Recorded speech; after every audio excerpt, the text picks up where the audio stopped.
بسم اللہ الرحمن الرحیم۔ السلام علیکم۔ حکایت مولانا رومی میں سے خوشنما اور قیمتی موتی۔ تمام نئے آنے والے دوستوں کی گزارش ہے چینل کو سبسکرائب کریں اور بیل آئیکن کو ضرور پریس کریں۔ دربار شاہی لگا ہوا تھا۔ سلطان محمود غزنوی تشریف لائے۔ تمام وزراء اور امراء حاضر خدمت ہیں۔ بادشاہ سلامت کے ہاتھ میں ایک موتی تھا۔ اس نے وہ ہیرا وزیر دربار کو دکھا کر پوچھا، اس موتی کی کیا قیمت ہوگی؟ وزیر نے اچھی طرح دیکھ بھال کر عرض کیا، حضور نہایت قیمتی چیز ہے۔ غلام کی رائے میں 1 من سونے کے برابر اس کی مالیت ہوگی۔ بہت خوب، ہمارا اندازہ بھی یہی تھا۔ سلطان نے حکم دیا، اسے توڑ ڈالو۔ وزیر دربار نے حیرت سے سلطان کی طرف دیکھا اور ہاتھ باندھ کر بولا، جہاں پناہ اس موتی کو کیسے توڑ دوں؟ میں تو حضور کے مال و منال کا نگران اور خیر خواہ ہوں۔ سلطان نے کہا، ہم آپ کی اس خیر خواہی سے خوش ہوئے۔ تھوڑی دیر بعد سلطان نے وہی موتی نائب وزیر کو دیا اور اس کی قیمت دریافت کی۔ وزیر نے عرض کیا، حضور عاجز ہوں اس کی قیمت کا اندازہ کرنے سے۔ حکم دیا، اچھا اسے توڑ دو۔ وہ عرض کرنے لگا، قبلہ عالم ایسے بیش بہا قیمتی موتی کو کیوں توڑوانا چاہتے ہیں جس کا ثانی ملنا محال ہے؟ ذرا اس کی آب و تاب اور چمک دمک تو ملاحظہ فرمائیے۔ سورج کی روشنی اس کے سامنے ماند پڑ رہی ہے۔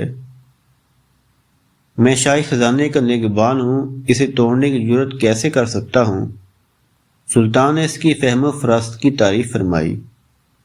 پھر چند لمحوں کے بعد وہی موتی امیر الامراء کو دیا اور کہا، اسے توڑ ڈالیے۔ اس نے بھی عذر پیش کر کے توڑنے سے معذرت کر لی۔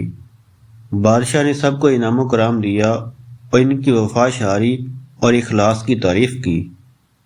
بادشاہ جوں درباریوں کی تعریف کر کے ان کا مرتبہ بڑھاتا گیا، تو وہ ادنا درجے کے لوگ صراط مستقیم سے بھٹک کر اندھے کنویں میں گرتے گئے۔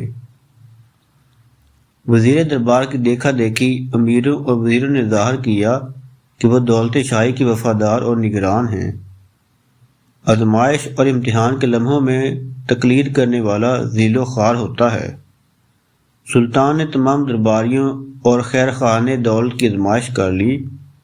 آخر میں سلطان نے وہ موتی ایاز کو دیا اور فرمایا، اے نگہ باز، اب تیری باری ہے، بتا اس موتی کی کیا قیمت ہوگی؟ ایاز نے عرض کیا، اے آقا، میرے ہر قیاس سے اس کی قیمت زیادہ ہے۔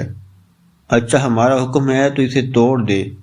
ایاز نے فوراً اس ہیرے کو ٹکڑے ٹکڑے کر دیا۔ وہ غلام آقا کے طریقے امتحان سے آگاہ تھا، اس لیے کسی دھوکے میں نہ آیا۔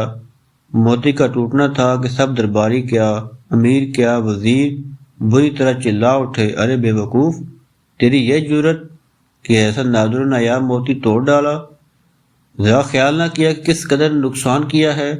ان کا واویلا سن کر ایاز نے کہا، اے صاحبو، ذرا دل پر ہاتھ رکھ کر بتاؤ کہ موتی کی قیمت زیادہ ہے یا حکم شاہی کی؟ تمہاری نگاہ میں سلطانی فرمان زیادہ وقت رکھتا ہے یا یہ حقیر موتی؟ تم نے ہیرے کو دیکھا، اس کی قیمت اور چمک کو دیکھا، مگر اس حکم دینے والے کو نہ دیکھا۔ وہ روح ناپاک اور بد خصلت ہے جو ایک حقیر پتھر کو نگاہ میں رکھے اور فرمان شاہی کو نظر انداز کر دے۔ جب ایاز نے یہ بھید سریعام کھولا تب تمام ارکان دولت و منصب کی آنکھیں کھولیں۔ ندامت اور ذلت سے یہ حال تھا کہ کسی کی گردن اوپر نہیں اٹھتی تھی۔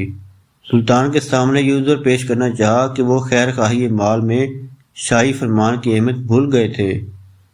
سلطان نے کہا، معمولی پتھر کے مقابلے میں تم میرا حکم توڑنا زیادہ ضروری سمجھتے ہو؟ یہ کہہ کر شاہی جلاد کو حکم صادر کر دیا کہ ان سب نافرمانوں کی گردنیں اڑا دو۔ ارکان دولت خوف سے تھر تھر کانپنے لگے۔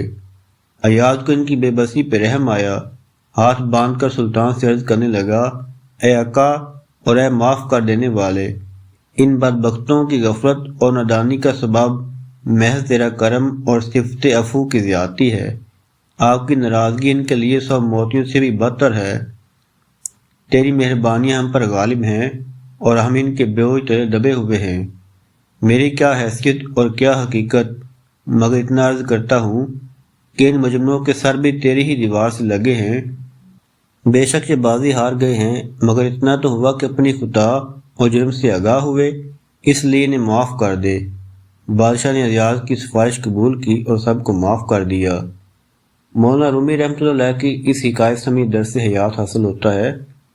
ایاز مزاج شاہی کا رمز شناس تھا، اس نے ہیرے کی ظاہری چمک دمک سے آگے دیکھا اور حکم شاہی کو ہیرے پر ترجیح دی، اسی سبب سے مقرب ٹھہرا۔